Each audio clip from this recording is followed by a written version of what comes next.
आज आम्ही एका महत्त्वाच्या शैक्षणिक समस्येवर प्रकाश टाकत आहोत, जी थेट मुलांच्या भवितव्याशी निगडित आहे। जिल्हा परिषद उर्दू पूर्व माध्यमिक शाळा कसबे गव्हाण येथील पालक आज संतापले आहे।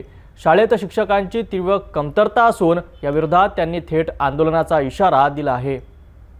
कसबे गव्हाण येथील जिल्हा परिषद उर्दू पूर्व माध्यमिक शाळा इथे सध्या शिक्षण घेणाऱ्या 103 विद्यार्थ्यांचं भवितव्य अंधारात आहे। कारण या शाळेत इयत्ता 1ली ते 7वी पर्यंतच्या वर्गांकरिता केवळ 2च शिक्षक उपलब्ध आहे। शासकीय नियमानुसार 103 विद्यार्थ्यांकरिता किमान 5 शिक्षकांची आवश्यकता आहे, म्हणजेच अजून 3 शिक्षकांची तातडीने गरज आहे। पालकांनी एकत्रित येत आपली तीव्र नाराजी व्यक्त केली आहे। त्यांच्या म्हणण्यानुसार शिक्षकांच्या कमतरतेमुळे मुलांच्या शिक्षणावर गंभीर परिणाम होत आहे। भाषा विषयाची आणि 2 सहाय्यक शिक्षकांची तातडीने नेमणूक करण्याची त्यांची मुख्य मागणी आहे। पवित्र पोर्टलद्वारे नवीन शिक्षक मिळण्याची अपेक्षा असतानाही शाळेला अद्याप हे आवश्यक शिक्षक मिळालेले नाहीत। आपल्या माध्यमातून मी प्रशासनाला सांगू इच्छितो की कसबे गव्हाण उर्दू प्राथमिक शाळेमध्ये पटसंख्येनुसार शिक्षकाची नियुक्ती करावी। कारण 2024 सप्टेंबरच्या पटसंख्येनुसार या ठिकाणी 82 पटसंख्या होती आणि आज 2025 मध्ये ते 103 झालेली आहे। तर सप्टेंबर 24 नुसार जरी आपण अभ्यास केला तरी या ठिकाणी जवळपास 4 शिक्षकांची नियुक्ती करणे अत्यंत आवश्यक आहे। आणि जर शासनाला खरोखरच जर शाळा टिकवायच्या असतील आणि खूप मोठं त्यांना कार्य करायचं असेल तर शिक्षकाची नियुक्ती अत्यंत महत्त्वाची आहे। जरी नियुक्ती झाली नाही तर आम्ही गाववासी सर्व एकत्र येऊन या अगोदर आम्ही प्रशासनाला कळवू आणि नाहीतर जर आमची मागणी मान्य झाली नाही तर आम्ही या शाळेला कुलूप ठोकू हे मात्र निश्चित आहे। यावेळी ही विनंती आहे की आम्हाला हे भाग पाडू नका की आंदोलन करणे किंवा कुलूप ठोकणे याविषयी आम्ही सुद्धा तयार नाही आहोत। परंतु जर नियुक्ती झाली नाही तर आम्हाला हा पर्याय शोधावा लागेल। तर शासनाने या संबंधी उपाययोजना करावी। धन्यवाद। हम कसबे गव्हाण के उर्दू स्कूल से बात कर रहे हैं और यहाँ के स्कूल में पट संख्या बच्चों की जो है वो 98 है और 98 के बच्चे होने के बाद यहाँ पर सिर्फ 2 ही टीचर है और 2 टीचर होने के बावजूद भी यहाँ पर एक टीचर जो हेडमास्टर का कारोबार संभालते हैं, तो 2 टीचर जो है उनसे इस बच्चों का जो है तो पढ़ाई लिखाई होती नहीं है। तो हमारा यही कहना है कि अगर हमारे स्कूल को टीचर नहीं देंगे तो हम आंदोलन पर बैठेंगे और अगर टीचर नहीं मिलेंगे तो हम हमारे बच्चों की जो टीचर है वो यहाँ से निकाल लेंगे। और हमारे कसबे गव्हाण के जो सरपंच है हमारे साथ दे रहे हैं। तो हमारी ये विनंती है कि जो टीचर नियुक्ति है तो हमको 2 या 3 टीचर और चाहिए और इसके लिए जो पूरा पालक वर्ग है जो सब पीछे खड़े हैं ये कल से धरना आंदोलन पर बैठने के लिए तैयार है और जब तक हमको टीचर नहीं मिलते तो हम धरना आंदोलन पर बैठेंगे। यही मेरी मांग है और पूरे कसबे गव्हाण वासियों की मांग है।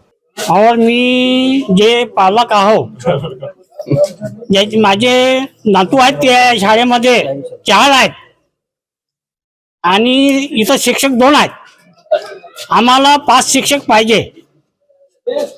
5 शिक्षक, एक शिक्षक हेडमास्टर असून ते कामकाज करतात आणि एक शिकवतात आणि 81 मुलं आहेत। 81 मुलं 2 शिक्षक शिकत नाहीत, म्हणून आम्हाला 3 शिक्षक पाहिजे। आणि तुम्ही शिक्षक नाही दिला तर आम्ही उद्यापासून उपोषणाला बसणार आणि शाळेला उर्दू शाळेला कुलूप ठोकणार ही माझी विनंती शेख हबीब शेख म्हणत आहे।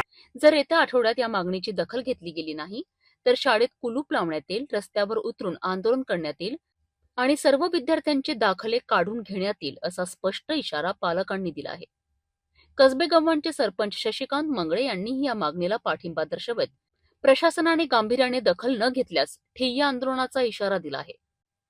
मुलांच्या शिक्षणाकडे शासनाचे दुर्लक्ष त्यांच्या भविष्यासाठी धोकादायक ठरू शकते अशी भावना पालकांमध्ये आहे। मी शशिकांत मंगळे, सरपंच ग्रामपंचायत कसबे गव्हाण। आमच्या इथे उर्दू शाळा आहे। उर्दू शाळेला चांगली पटसंख्या सुद्धा आहे। यावर्षी तर आम्ही गावामध्ये फिरून जास्तीत जास्त ऍडमिशन्स कशा होतील यासाठी प्रयत्न केले। त्यानुसार लोकांनी बाहेरगावात टाकलेले विद्यार्थी सुद्धा या कसबे गव्हाणच्या उर्दू शाळेमध्ये आणून त्यांना प्रवेश दिलाय। मात्र इथे अशी परिस्थिती आहे की सप्टेंबर 24च्या पटसंख्येनुसार या ठिकाणी 4 शिक्षकांची आवश्यकता आहे। मात्र आज या ठिकाणी फक्त 2 शिक्षक आहेत, त्यातही एक मुख्याध्यापकाची पोस्टिंग आहे। म्हणजे एक मुख्याध्यापकाचं काम करत असताना एकच शिक्षक हे सर्व वर्ग चालवतो अशी परिस्थिती या ठिकाणी आहे। मात्र उद्याला जिल्हा परिषद मध्ये समुपदेशन आहे। त्या समुपदेशन मध्ये आमच्या पंचायत समितीने शिक्षकांची मागणी आपल्याकडे नोंदवली। त्यानुसार आमची अशी मागणी आहे की त्या समुपदेशन मध्ये आमच्या इथे अजून 2 शिक्षक मिळावे आणि शाळेला सुरळीत करण्यात यावं। जर समजा आमची ही मागणी पूर्ण झाली नाही तर गावकऱ्यांनी ज्याप्रमाणे इथे संकल्प केला की जर इथे शिक्षक मिळाले नाही तर या शाळेला आम्ही कुलूप ठोकून या ठिकाणी एक आंदोलन उभं करू, ठिय्या आंदोलन उभं करू असं या ठिकाणी ठरलं. मात्र या जनतेचा जो मागणी आहे त्या जनतेच्या मागणीला माझा पूर्ण पाठिंबा असून या जनतेसोबत या ठिय्या आंदोलनामध्ये माझा सुद्धा सहभाग राहील. सारी बातों का निचोड़ यही है कि जो हमारे सरपंच साहब ने जो बोले और अभी जो हबीब भाई ने जो बोले, ये सभी सारे गांव वालों की मांग है कि हमारे यहाँ पर 1 से 7 तक के 2 ही टीचर हैं और बेहतर ये है कि हमारे स्कूल पर टीचर बढ़ाए जाए, क्योंकि 2 टीचर 7 क्लास को नहीं संभाल सकते. इसलिए हम शासन से मांग करते हैं कि हमारे यहाँ पर टीचर अभी जो नियुक्ति होने वाली है उसमें टीचर बढ़ाए जाए. अन्यथा अगरचे ऐसा नहीं होता है तो हम यहाँ पर आंदोलन तो करेंगे, लेकिन साथ में स्कूल को ताले भी मारेंगे और इसका जिम्मेदार शासन रहेगा. तर अशा प्रकारे कसबे गावान येथील पालकांनी आपल्या मुलांच्या शिक्षणासाठी थेट एल्गार पुकारला आहे. त्यांच्या मागणीची दखल घेऊन प्रशासनाने तातडीने पावले उचलणे गरजेचे आहे, अन्यथा विद्यार्थ्यांचे शैक्षणिक नुकसान होण्याची भीती आहे.